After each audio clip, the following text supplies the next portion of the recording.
On December 30th, 1884, in the frostbitten stillness of Austin, Texas, a blood-soaked axe was found nailed to a wooden fence, its blade glistening with the life of Molly Smith, a 25-year-old black cook whose shattered body lay sprawled in the snow, the first offering to a terror that would grip the city for a year, a terror that left no footprints, no face, only a name whispered in the shadows: the Servant Girl Annihilator. Listen, brave seekers of sanctified secrets, to a tale that seeps from the cracks of a forgotten time, a tale not of mere death but of a darkness that walked with purpose, that slipped through bolted doors and barred shutters, its hunger sharp as the blade that carved its mark into the heart of a city trembling on the edge of the frontier. Molly Smith, her hands rough from years of toil, her dreams simple as the bread she needed, slept in a small room tucked behind the hall's two-story home, her breath soft in the winter air, unaware that the silence was a deception, that the moonlight hid a figure, nameless, faceless, a phantom woven from midnight's cloth, whose axe gleamed with a malice no prayer could quench.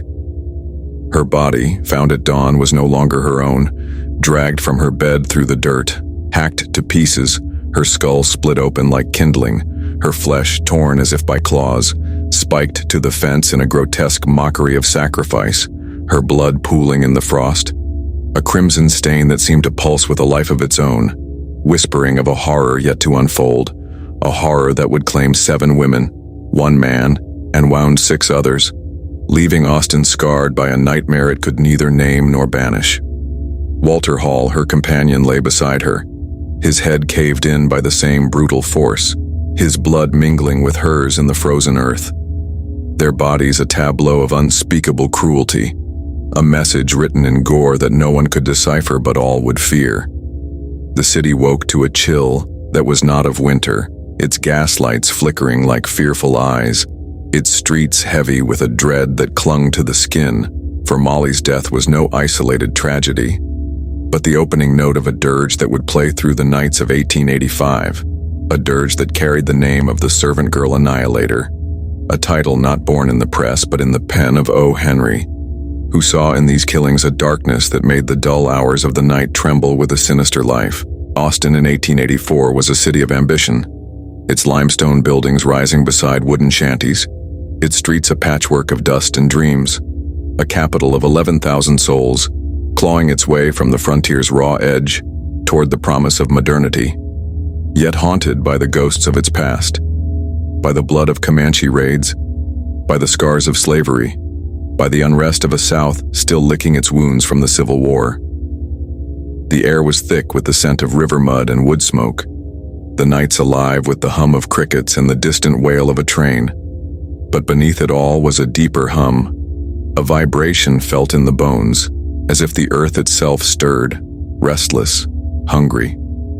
Molly Smith, a freedwoman working for the Halls, a white family of modest means, lived in the servant quarters, a world apart from the main house, her life one of labor and quiet hopes, her room a sanctuary of worn quilts and candle stubs, its walls thin against the cold. She had no reason to fear the night, no reason to suspect that the darkness held a predator, a figure who moved like a wisp of fog, who knew the city's alleys and shadows as if born from them. The police, a mere dozen men under Marshal James Lucy Tuttle, arrived at dawn's first light, their lanterns casting long shadows that seemed to dance with a life of their own, their faces pale as they gazed upon the carnage, the axe still nailed to the fence, its handle warm to the touch, as if the killer had lingered watching, savoring. They questioned the neighbors. Had anyone heard a cry, seen a stranger? But the night was silent, the houses blind, the dogs that should have barked mute, as if spellbound by some unholy force. The Austin Daily Statesman spoke of a fiend in human form, a madman whose brutality mocked the city's fragile order, while the African American community, their voices often ignored, gathered in church basements and whispered of a white man cloaked in magic, a demon who walked where no man should, a curse born of the land that had wronged them long. The police, grasping at shadows, arrested men by the dozen, lovers, vagrants, even Walter Hall's brother. But none bore the mark of the Annihilator, none carried the weight of such blood, and the city's fear grew teeth, sharp and cold, a terror that curled into every hearth and home. The winter faded into a spring that offered no reprieve, the air growing humid, the nights thick with the scent of blooming magnolias and the buzz of unseen wings. Yet the city's dread only deepened, its people locking their doors though knowing locks would not hold. On May 6, 1885, the Annihilator struck again, his blade a whisper in the darkness, finding Eliza Shelley, a 30-year-old black cook, as she slept in her cabin behind the home of William P. Dunham, a state legislator whose wealth cast a long shadow over her small world. Eliza, a woman of faith, her hands worn from kneading dough and scrubbing floors, had tucked her 3 children into bed beside her, their soft breaths a comfort against the night's unease. The axe fell with a force that split the silence like a wound, cleaving her skull in two, her eyes staring blankly as the blood poured forth, her body dragged across the rough boards, her children waking to a horror that would sear their souls forever. One son, just 10, his name lost to time's cruel hand, swore he saw a figure, a man, tall, cloaked in shadow, moving too fast, too silent. But his memory was a fog, his words a riddle wrapped in terror, unable to name the face that haunted his dreams. The cabin, once a haven of warmth, was now a shrine of blood, its walls stained, its air heavy with the scent of iron and death. The police arrived, their boots heavy on the porch, their lanterns dim against the dawn, but the scene offered no clues, no footprints, no broken latch, only the body, posed in a way that suggested care, as if the killer had lingered, arranging her hands, her hair, as if death were a canvas for his art. The city's panic surged, its streets no longer safe, its women, black women, especially servants, living as if marked, their shadows trembling with every step. The statesman called for bloodhounds, for detectives, but the dogs found no scent, their noses baffled by a trail that was not human, and the police, their numbers too few, their skill too raw, floundered in a sea of fear. The African American community, their grief a quiet fire, gathered in the shadows of their churches, their voices low, their prayers fervent, speaking of a killer who moved with unnatural grace, a white man, they said, cloaked by voodoo or worse, a spirit who knew the city's secrets, who walked through walls, who silenced dogs with a glance. These whispers, rooted in the folklore of a people who had known too much pain, carried a weight the white press dismissed, yet they lingered, a truth half seen, half felt, in the humid air. The police, desperate to quell the rising tide of panic, arrested dozens more. Men with grudges, men with knives, men with no alibi, but none fit the shadow that haunted Austin. None carried the Annihilator's mark, and the city's vigilance committees grew bolder, their lanterns cutting through the night, their rifles cocked, their eyes searching for a face they could not know. The summer came, a furnace that pressed against the soul, its heat making the air shimmer, the nights alive with the drone of cicadas and the scent of dust. And on August 30th, 1885, the Annihilator struck again, his hunger undimmed, his blade finding Rebecca Ramey, a black servant sleeping on a pallet in the kitchen of Valentine Weed's home, her daughter Mary, just 11, curled beside her, their breaths soft in the stifling dark. The killer broke into the house, his steps silent as death, his axe a whisper that struck Rebecca senseless, her head bloodied but spared, his true hunger turning to Mary, dragging her small frame to the washroom where he raped her, stabbed her ears with an iron rod, and left her broken body for the dawn to find. A cruelty so vile it burned through Austin's heart like wildfire. The city's outrage was a storm, but it broke unevenly, the death of a black child stirring less fury than it should, the racial divides of the postbellum South casting a shadow over justice, a truth that festered in the humid air.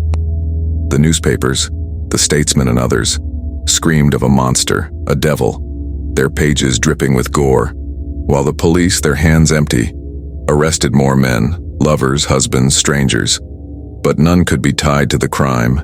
None bore the weight of such horror. The city's fear grew wild, its people no longer trusting their neighbors, their doors barred, their windows nailed shut. Yet knowing the Annihilator cared nothing for locks, for light, for God himself. September brought a double horror, a night of blood that would scar Austin forever, as Gracie Vance and her husband, Orange Washington, slept in their quarters behind the home of Major W.B. Dunham, an attorney whose wealth shielded him from the city's darker corners. The Annihilator struck with a fury that shook the earth, his axe falling first on Orange, crushing his skull with a single blow, then on Gracie, dragged into the yard, her body bludgeoned with a brick, her flesh torn as if by claws, the axe left beside her, a taunting gift to the police who could not catch him. Two other servants in the same quarters, Lucinda Body and Patsy Gibson, were attacked, raped, and axed, yet lived. Their survival a cruel jest, their wounds a map of the killer's rage, a rage that seemed to grow with each kill, each mutilation, each night he walked free.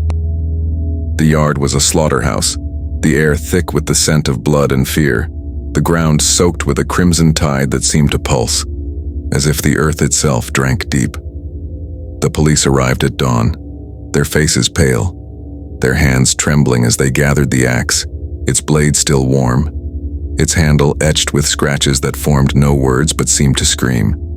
The city's panic was a living thing, its pulse a drum that echoed through every street, every home, every heart, as the killer's methods grew not just brutal but precise, as if he studied the body, knew its secrets, knew how to cut with a grace that was not human. Irene Cross, attacked in August before Gracie, was not bludgeoned but dissected. Her throat slit with a blade so sharp it sang, her heart removed through a 3-inch incision, her body posed in a way that whispered of ritual, of a mind that saw death as art, not chaos.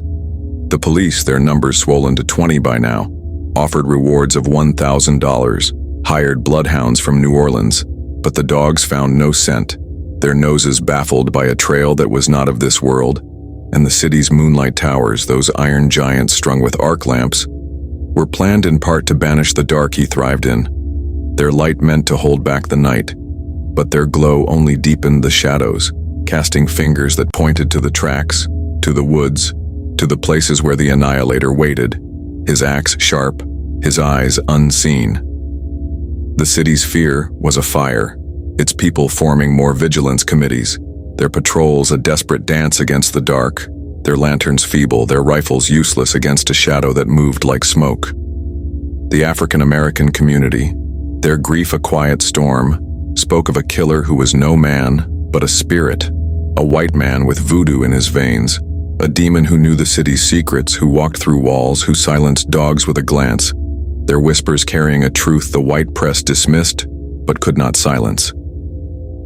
The autumn came, the air cooling but the city's dread burning hotter, its nights alive with the rustle of leaves and the hum of something older, something that stirred beneath the streets, beneath the river, beneath the earth itself.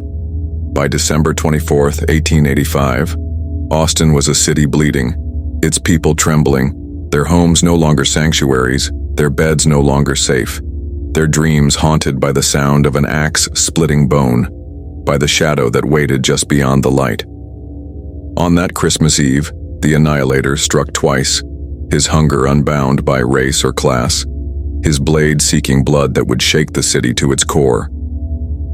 Susan Hancock, a white woman of 43, refined and gentle, slept in her home on San Jacinto Boulevard, her husband Moses asleep in another room, unaware of the shadow that slipped through their walls, that moved with a silence so deep it was a prayer. Susan was dragged from her bed, out to the garden, where the axe sang, cleaving her head in two, a sharp rod piercing her brain, her blood matting the grass, her body defiled as she lay dying, a horror that shattered the illusions of Austin's elite, their wealth no shield against the dark, their outrage a fire that burned through the city's heart. Less than an hour later, in a wealthy neighborhood across the city, Eula Phillips, just 17, A young wife with dreams of a family was found, torn from her bed, her husband Jimmy, struck but spared, his head throbbing but his life preserved, as if the killer chose his victims with care, with a purpose no man could fathom. Eula was dragged to an alley, her body bludgeoned with a stone, left face down on a woodpile, her blood soaking into the earth, a final act of defiance by a killer who feared nothing, who mocked the city's towers, its patrols, its prayers. The alley was silent, the air heavy with the scent of blood and frost, the shadows long and dark, as if the earth itself hid the killer's face. The police, their faces swollen with exhaustion, arrested Moses Hancock and James Phillips, the husbands, in a desperate bid to quell the mob that gathered, their cries for justice a howl in the night. But both men were acquitted, their trials a mockery, the true killer's laughter a shadow that lingered in the wind. The city's mourning was a tide, its churches filled with black veils, its streets empty after dusk, its people haunted by the knowledge that the Annihilator walked among them, unseen, untouchable, a phantom born of their sins. The murders stopped as suddenly as they began. The night after Christmas Eve, a silence so deep it was deafening, the tracks empty, the shadows still, the air no longer heavy with the hum of hunger. The police, their ranks broken by the weight of their failure, claimed victory, pointing to their patrols, their towers, their vigilance. But the truth was colder, a truth no one dared speak. The Annihilator had chosen to stop, or perhaps had never been, a ghost conjured by Austin's fears, a demon born of its divisions, its greed, its blood-soaked past.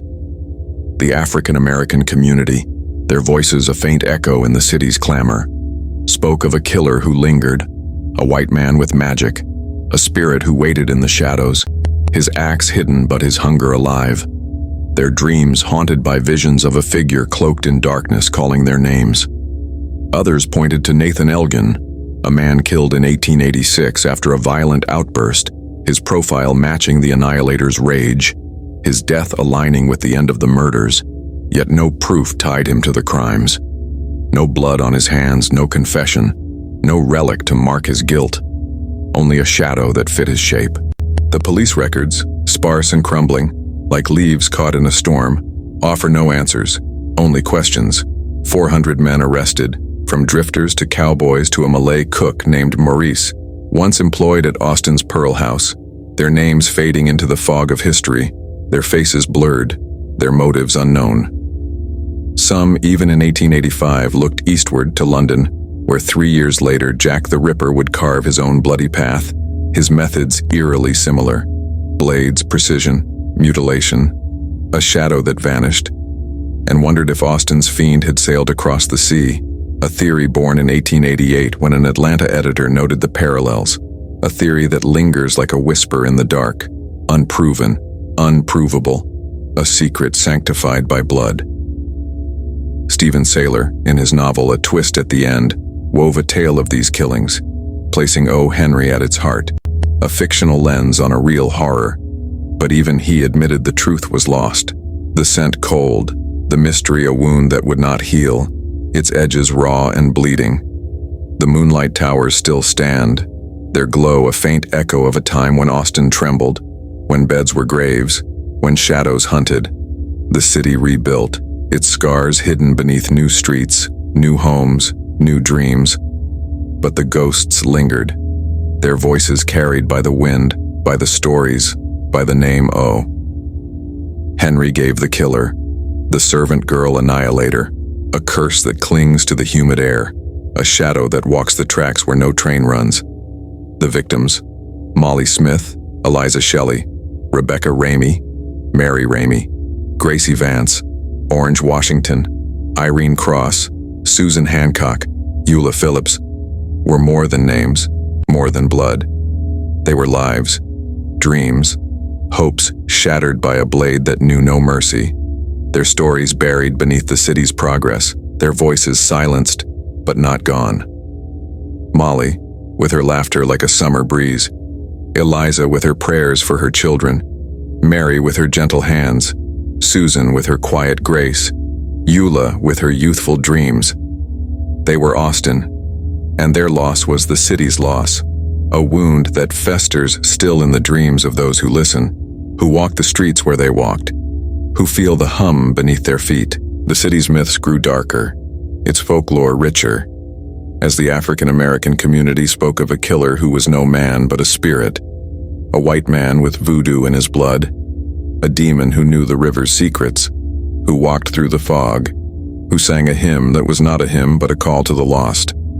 The white press, their pages yellowed and brittle, spoke of a madman, a fiend, but could not name him, could not see the shadow they cast. The vigilance committees, their patrols disbanded, left behind tales of strange lights in the woods, of tracks that glowed with no train's fire, of voices that whispered from the river at midnight, calling, beckoning. A washerwoman, her hands raw from lye, swore she saw a figure by the Colorado River, tall and thin, his face a void, his axe gleaming, but when she blinked, he was gone, leaving only a ripple in the water, a shadow in the air. A boy, fetching wood, found a scrap of cloth by the tracks, red as blood, blue as sorrow, its edges frayed but warm, as if just torn from a coat, its threads whispering a name, Molly, Eliza, Susan, before the wind took it away. The Annihilator's shadow lingers, a wound that time cannot close, a truth that light cannot find. Was he a man, driven by rage, by madness, by a knowledge too terrible to name? Was he a ghost, a demon conjured by Austin's sins, its racial divides, its greed for progress, its blood on the earth? Or does he wait still, his axe hidden, his eyes watching from the dark, his hunger calling to those who stray too close to the tracks, to the alleys, to the silence that hums with a life not of this world? The relics of his terror, the axe, the nail, the blood, the rod, lie buried, but they speak, their voices carried by the wind, by the stories, by the fear that never dies. Join us, brave souls of sanctified secrets, where we unearth the truths hidden in the shadows, where we listen to the whispers of the lost. Subscribe, share, and walk with us into the night. But beware, the darkness is alive, and the Annihilator's hunger may yet call your name.